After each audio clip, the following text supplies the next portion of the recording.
Good morning বন্ধুরা, সবাইকে শুভ সকালের অনেক অনেক শুভেচ্ছা জানাই। সবাই তোমরা কে কীরকম আছো? আজকের দিনটা খুব ভালো করে এনজয় করো।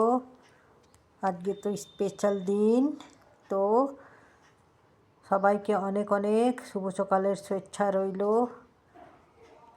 তোমাদের তো ব্রেকফাস্ট হয়ে গেছে হবে। কে কী ব্রেকফাস্ট করলে সকালে একটুখানি জানিও। তোমাদের দিনটা যেন খুব ভালো কাটুক, খুব সুন্দরভাবে কাটিও। তো চলো আজকে সকালে আমি কি রেখেছি ব্রেকফাস্টে দেখো। স্পেশাল বানিয়েছি, কেক আছে, গজা ভাজা আছে, বিস্কুট আছে, আর এই মুড়ি, ঝালমুড়ি ভাজা করেছি বাদাম দিয়ে, চানাচুর দিয়ে ভাজা করেছি, আর গরম গরম চা।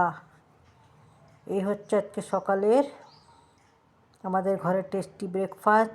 কার কার পছন্দ ঝালমুড়ি ভাজা, কেক, গজা ভাজা আর বিস্কুট, এইসব কার পছন্দ? যার পছন্দ সে চলে আসো, তাড়াতাড়ি দৌড়িয়ে দৌড়িয়ে সবাই চলে আসো, একসাথে মিলে আমরা ব্রেকফাস্ট করব। আর চা আছে সাথে, গরম গরম চা, লিকারওয়ালা গরম গরম লেবু চা আছে। তো কে কে খাবে সবাইকে আমার ঘরে আমন্ত্রণ রইল। সবাই চলে এসো আমার ঘরে সকালে ব্রেকফাস্টের জন্য, ঠিক আছে? সবাই ভালো থেকো, সুস্থ থেকো, খুব মনোযোগ দিয়ে কাজ করো। আর ভিডিওটা ভালো লাগলে লাইক কমেন্ট করে দিও, শেয়ার করে দিও। আবার অন্য কোনো ভিডিওতে দেখা হবে তোমাদের সাথে, ঠিক আছে? ওকে, বাই, টাটা।